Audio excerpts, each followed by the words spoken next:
Tu écoutes la chaîne officielle de Spiritéo, le podcast qui t'aide à te reconnecter à toi-même et à l'univers. Nous sommes là pour te guider, t'apporter des réponses grâce à l'astrologie, la cartomancie, la numérologie, la voyance ou encore la médiumnité. Nous t'accompagnons à avancer avec plus de clarté et de sérénité. Retrouve nos experts sur spiritéo.com pour des consultations et des guidances personnalisées. Maintenant, je t'invite à prendre un instant pour toi. Installe-toi confortablement et laisse-toi guider. Hello à toi, je suis Diana Mena, cartomancienne et thérapeute sur Spiritéo. Alors aujourd'hui, on va aborder un sujet sensible mais tellement important, les relations toxiques. Tu sais, ces liens qu'on entretient parfois, consciemment ou non, avec des personnes qui ne nous font pas du bien. Des relations qui nous vident plutôt que de nous nourrir, qui nous font douter de nous, qui installent une sorte de brouillard autour de notre clarté intérieure. Tu t'es déjà senti fatigué après un échange avec quelqu'un, comme si ton énergie avait été aspirée, ou encore dans l'attente constante d'un geste, d'un mot, d'une reconnaissance qui ne vient jamais ? Peut-être même que tu as commencé à te dire que c'est toi le problème. Alors dans cet épisode, je vais te guider doucement à travers tout ça. Déjà, qu'est-ce qu'une relation toxique exactement ? Comment reconnaître les signaux, parfois très subtils ? Pourquoi est-ce si difficile de s'en détacher ? Et surtout, comment s'en libérer en douceur, avec amour pour soi-même ? Alors prends une grande respiration et on va traverser ça ensemble, pas à pas.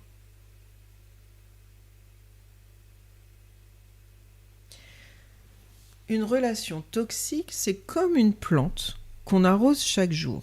Sauf que, au lieu de grandir, eh bien, elle s'étiole, elle se flétrit. Et cette plante, c'est toi. Ce type de relation affaiblit ton estime de toi, te fait douter de ta valeur, te pousse à te remettre en question en permanence. Et ce n'est pas toujours spectaculaire. Il n'y a pas forcément de cris, de conflits ouverts. Parfois, c'est juste un petit venin régulier, une parole qui te rabaisse, un silence pesant, un refus de te soutenir dans ce que tu aimes. Alors, si ça te parle, écoute bien tout ce qui va suivre. Les formes que ça peut prendre sont multiples. La manipulation émotionnelle, c'est quand l'autre te fait te sentir coupable ou responsable de ses propres humeurs. Ça peut être, tu sais, les critiques déguisées présentées comme de bons conseils, mais quand tu les écoutes bien, cela t'attaque au fond. Le contrôle subtil ou même assumé sur tes choix, sur tes fréquentations, sur le temps, comment tu l'utilises. Et parfois même, voire souvent, ça peut être, tu sais, l'indifférence, une absence de soutien. Quand tu traverses des moments importants, eh bien tu es laissé là. Ou encore, tu sais, cette sensation que l'autre est toujours au centre et que toi, tu es toujours en périphérie. Et ce genre de relation peut exister dans tous les domaines, amoureux, familiaux, amicaux, professionnels. En fait, ce qui les définit, c'est leur impact. Tu te rends compte que lorsque tu es dans ce type de relation, eh bien tu t'éteins peu à peu, chaque jour. Alors comment la reconnaître ? Eh bien ça fait souvent partie d'un chemin d'éveil quelque part. C'est un peu comme un déclic brutal. Parce que les liens qui sont tissés le sont souvent avec de l'attachement, de l'histoire, du vécu et aussi beaucoup d'espoir. Alors, je vais te donner quelques clés concrètes pour y voir plus clair. Du côté de l'autre, eh bien, si tu entends, c'est encore de ta faute, tu ne comprends jamais rien, eh bien, elle te culpabilise. Ou bien encore, elle peut minimiser tes émotions. Oh, tu dramatises toujours, t'es trop sensible. Elle peut aussi utiliser le silence comme une punition.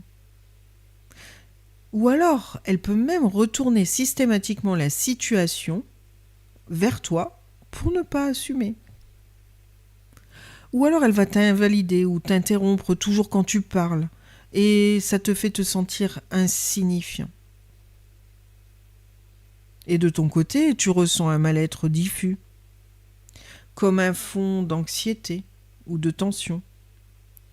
Tu vas anticiper ses réactions, tu prends la température avant de parler, tu fais des efforts pour que ça se passe bien, mais tu te rends compte que c'est jamais suffisant. Et tu te rends compte également que tu as tendance à t'éloigner de tes proches, parce que tu te sens honteux ou incompris, et surtout, tu perds la connexion avec qui tu es profondément. D'ailleurs, tu t'éloignes même de tes proches, parce que quelque part, tu te sens un peu honteux ou incompris. Et surtout, tu perds la connexion avec qui tu es profondément. Et tu sais, parfois, reconnaître une relation toxique, c'est comme retirer des lunettes sales. Tout à coup, tu vois plus net. Et même si ce n'est pas facile à accepter. Parfois, les relations toxiques peuvent persister. Alors, pourquoi reste-t-on ? Pourquoi même lorsque l'on sait que cette relation ne nous fait pas du bien, on a du mal à partir ? Eh bien, c'est parce que souvent, il y a une dépendance émotionnelle. Et cette dépendance ne veut pas dire que tu es faible. Elle signifie que certains besoins profonds, amour, reconnaissance, sécurité, eh bien, sont en jeu. Et tu espères encore un changement, tu veux que ça s'améliore, tu veux comprendre, réparer. Et aussi, tu veux enfin être vu. Et parfois, tu préfères cette douleur à laquelle tu t'es habitué. C'est une douleur qui devient vraiment familière pour toi. Tu préfères cette douleur à l'inconnu, au vide. Et peut-être même que tu te dis, j'ai mis trop de temps dans cette relation pour abandonner maintenant. Ou encore, c'est quand même quelqu'un de bien, il ou elle a juste des blessures. Et peut-être même que tu te remets aussi en question en disant, peut-être que je suis trop exigeant, exigeante. Mais en réalité, ce sont des mécanismes d'attachement liés à ton histoire personnelle, à des blessures plus anciennes. En plus, la relation est plutôt instable. Plus le lien est fort comme celui-là, et plus il devient instable. Parce qu'en fait, tu vis des hauts et des bas intenses, et ce lien devient addictif. Un petit peu comme les montagnes russes, qui te donnent l'illusion d'un lien fort et qui t'emmène comme ça vers le haut. Mais quand on monte très fort, on descend aussi très fort. Et ce n'est pas de l'amour. C'est un enchaînement émotionnel qui te fait te sentir vivant. Et tu sais, on ne sort pas de ces spirales en forçant, mais en reprenant contact avec soi. Alors comment on se libère d'une relation toxique ? Ce n'est pas de tout couper tout d'un coup, non, pas du tout. C'est plutôt un chemin intérieur. Tu sais, c'est prendre conscience et puis arrêter de nier aussi qu'on vit cette relation. Quelque part, c'est oser la voir telle qu'elle est, sans filtre. Tu peux écrire tout ce que tu ressens après chaque échange avec cette personne. Tu peux noter tes émotions, ton niveau d'énergie. Et tu vas voir que, quelque part, la vérité va se dessiner noir sur blanc. Ça va être plus palpable, plus tangible pour toi. Et puis aussi, il faut te libérer de la culpabilité parce que, très clairement, ce n'est pas de ta faute si la relation elle est déséquilibrée. Tu n'as pas à réparer quelqu'un d'autre. Ce n'est pas ton rôle. Tu as le droit de choisir ton bien-être, même si l'autre souffre. En fait, je pense que, quelque part dans ton chemin intérieur, l'une des choses les plus importantes, c'est d'apprendre à poser des limites claires.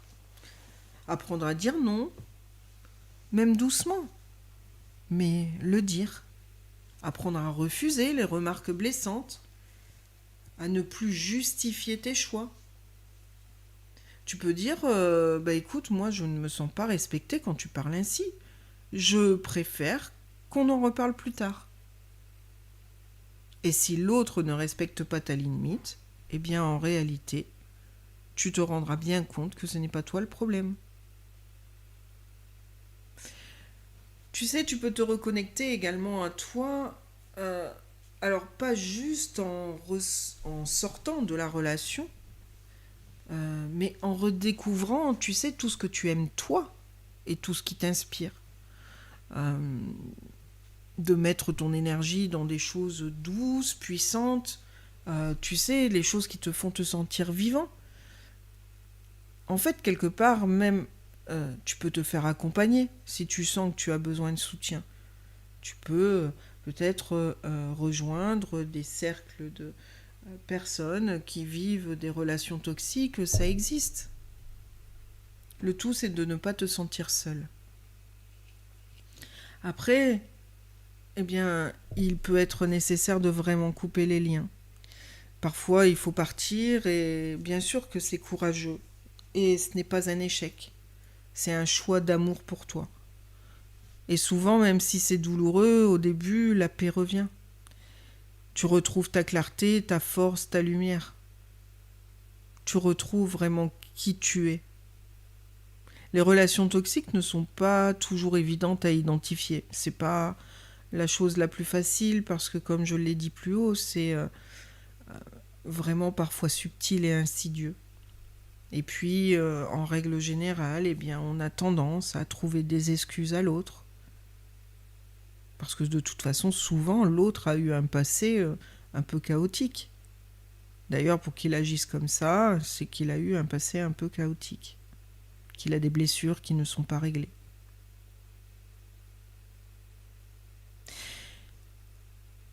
Je te dirais que tu mérites des relations qui t'élèvent, qui te respectent, qui t'aiment pour qui tu es, pas pour ce que tu donnes ou ce que tu sacrifies. Je te dirais que tu as le droit de dire non. Tu as le droit de partir, tu as le droit de choisir toi-même.